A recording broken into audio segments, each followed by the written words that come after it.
ஒரு கார்த்திகை மாத கருக்கிருட்டு. செங்கல்பட்டிலிருந்து படப்பிடிப்பை முடித்துக்கொண்டு எம்ஜிஆர் அவர்கள் நடுநிசி 12 மணி வாக்கில் காரில் வந்து கொண்டிருக்கிறார். கண் விழித்தவாறே தனது காரில் எம்ஜிஆர் அவர்கள் வந்து கொண்டிருந்த பொழுது வழியில் போலீஸ் உடையில் நின்ற ஒருவரை பார்க்கிறார். எம்ஜிஆர் அவர்களின் கார் அவரை கடந்து செல்கின்ற போது எம்ஜிஆர் அவர்களின் நெஞ்சில் பொறி தட்டுகிறது.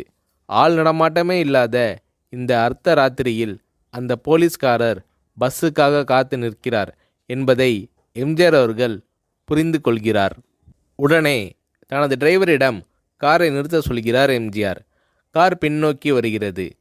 போலீஸ்காரரின் அருகில் காரை நிறுத்தி கதவை திறந்து ஏறுங்கள், எங்கே போக வேண்டும் என்கிறார் எம்ஜிஆர்.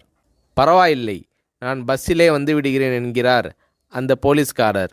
நேரமாகிவிட்டது, இனி இந்த ரூட்டில் பஸ் கிடையாது, ஏறிக்கொள்ளுங்கள் என்று எம்ஜிஆர் அவர்கள் வலுக்கட்டாயம் செய்ய போலீஸ்காரர் வேண்டா வெறுப்பாக ஏறுகிறார்.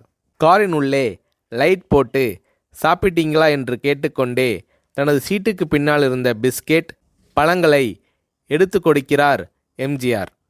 இப்படி ஓசியில் பயணம் செய்வதே எனக்கு உடன்பாடில்லை. இன்னும் நீங்கள் உண்ண சொல்லி வேறு என்னை இழிவுபடுத்தாதீர்கள் என்று போலீஸ்காரர் மறுக்கிறார். எம்ஜிஆர் அவர்கள் பூரிக்கிறார். இருப்பவனிலிருந்து இல்லாதவன் வரை படித்து பதவியில் இருக்கும் எத்தனையோ பேர் எனக்கு அது வேண்டும் இது வேண்டும் என்று எம்ஜிஆர் அவர்களிடம் வேண்டியதை பெற்று செல்கிறார்கள். ஆனால் சாதாரண பொறுப்பில் இருக்கும் இந்த போலீஸ்காரரின் நேர்மை எம்ஜிஆர் அவர்களை மெய்சிலிர்க்க வைத்துவிட்டது. எம்ஜிஆர் அவர்களின் கார் கத தூரத்தில் வந்து கொண்டிருந்தாலும் காரின் நிறத்தையும் ஒளியையும் மனம் கமலும் ஓடிக்கான் வாசனையையும் வைத்து இது எம்ஜிஆர் அவர்களின் கார் என்றும் கார் சென்ற தடத்தை தொட்டு வணங்குகின்ற அளவுக்கு புகழுடன் திகழ்ந்த நேரம் அது. அரை மணி நேரம் கார் சென்று கொண்டிருக்கிறது. ஆனால் அதுவரை எம்ஜிஆர் அவர்களை பற்றி பெரிதாக போற்றி புகழ்ந்து பேசாமல் அந்த போலீஸ்காரர் வந்ததே புரட்சித் தலைவர் எம்ஜிஆர் அவர்களுக்கு அந்த போலீஸ்காரர் மீது மரியாதையை கூடுதலாக்கியது. நான் தான் எம்ஜிஆர் என்கிறார் எம்ஜிஆர். கேள்விப்பட்டிருக்கிறேன் என்கிறார் அந்த போலீஸ்காரர். பொன்மனச்செம்மல் எம்ஜிஆர் அவர்களின் முகத்தில் கோபம் இல்லை, பதிலுக்கு பொன்முறுவல் மலர்கிறது. என் படங்களை பார்த்து இருக்கிறீர்களா என்று கேட்கிறார் எம்ஜிஆர். நான் சினிமாவே பார்ப்பதில்லை என்கிறார் அந்த போலீஸ்காரர். புரட்சித் தலைவர் எம்ஜிஆர் அவர்கள் இன்னும் பிரமிக்கிறார். இப்போது கார் சத்தத்தை தவிர ஒரே நிசப்தம். போலீஸ்காரர் தனது வீட்டிற்கு 1/2 கிலோமீட்டர் தூரத்திற்கு முன்பே காரை நிறுத்த சொல்லி இங்கேயே இறங்கிக் கொள்கிறேன் என்கிறார். ஏன், நீங்கள் குறிப்பிட்ட அந்த விலாசம் இன்னும் 1/2 கிலோமீட்டர் தூரம் இருக்கிறதே என்கிறார் எம்ஜிஆர். சாதாரண போலீஸ் உத்தியோகத்தில் இருக்கும் நான் காரில் வந்து இறங்கினால் என் வீட்டிற்கு அருகில் உள்ளவர்கள் என்னை தவறாக நினைத்து கொள்வார்கள். இதுவரை இப்படி நான் யார் காரிலும் ஓசியில் வந்து பழக்கமில்லை. நீங்கள் இவ்வளவு தூரம் செய்த உதவிக்கு நன்றி என்கிறார் அந்த போலீஸ்காரர். புரட்சித் தலைவர் எம்ஜிஆர் அவர்கள் அதற்கு மேல் எதுவும் பேசவில்லை. அவர் எந்த போலீஸ் ஸ்டேஷனில் பணிபுரிகிறார் என்பதை மட்டும் கேட்டு தெரிந்து கொண்டு கிளம்புகிறார். அடுத்த நாள் செங்கல்பட்டு போலீஸ் ஸ்டேஷனுக்கு ஃபோன் செய்து நான் எம்ஜிஆர் பேசுகிறேன் என்கிறார் எம்ஜிஆர்.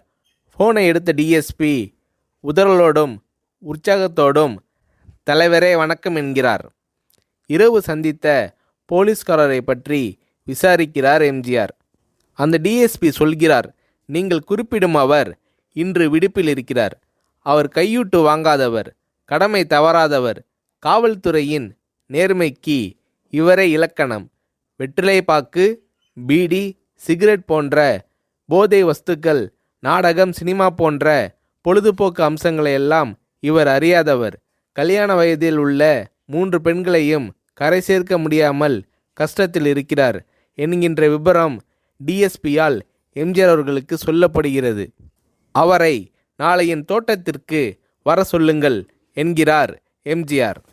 கேட்டுக்கொண்ட டிஎஸ்பி உங்களோடு ஃபோனில் ஆளுக்கு ஒரு வார்த்தை பேச இன்ஸ்பெக்டர், சப் இன்ஸ்பெக்டர் உட்பட எல்லோரும் ஆசைப்படுகிறார்கள்.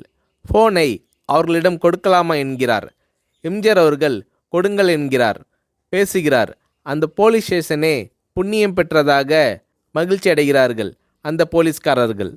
மறுநாள் அந்த போலீஸ்காரர் ராமவரம் தோட்டத்திற்கு அழைத்து வரப்படுகிறார். அவரிடம் பேப்பரில் மடித்த பெரிய பணக்கட்டை கொடுத்து, இதை வைத்து உங்கள் பெண்களின் கல்யாணத்தை நடத்துங்கள் என்கிறார் எம்ஜிஆர்.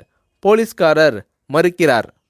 நான் ஏதாவது உங்களிடம் காரியமாற்ற சொல்லி அதற்காக கொடுத்தால் அது தவறு. என்னால் ஆக வேண்டியது உங்களுக்கும், உங்களால் ஆக வேண்டியது எனக்கும் எதுவும் இல்லை. நான் உங்கள் கூட பிறந்த ஒரு சகோதரனாக நினைத்து கொடுக்கிறேன், பெற்றுக்கொள்ளுங்கள் என்று சொன்ன பிறகு கேட்டும் கூட கிள்ளி கொடுக்காத கனவான்கள் வாழும் இந்த உலகில் ரோட்டில் நின்றவனை அழைத்து சென்று அள்ளி கொடுத்த எம்ஜிஆர் அவர்களின் கருணையில் நெகிழ்ந்து போய் பெற்றுக்கொள்கிறார் அந்த போலீஸ்காரர். பிறகு ஒரு தேதியில் புரட்சித் தலைவர் எம்ஜிஆர் அவர்களே சென்று அந்த போலீஸ்காரரின் 3 பெண்களின் திருமணத்தையும் நடத்தி வைத்து வாழ்த்தி இருக்கிறார்.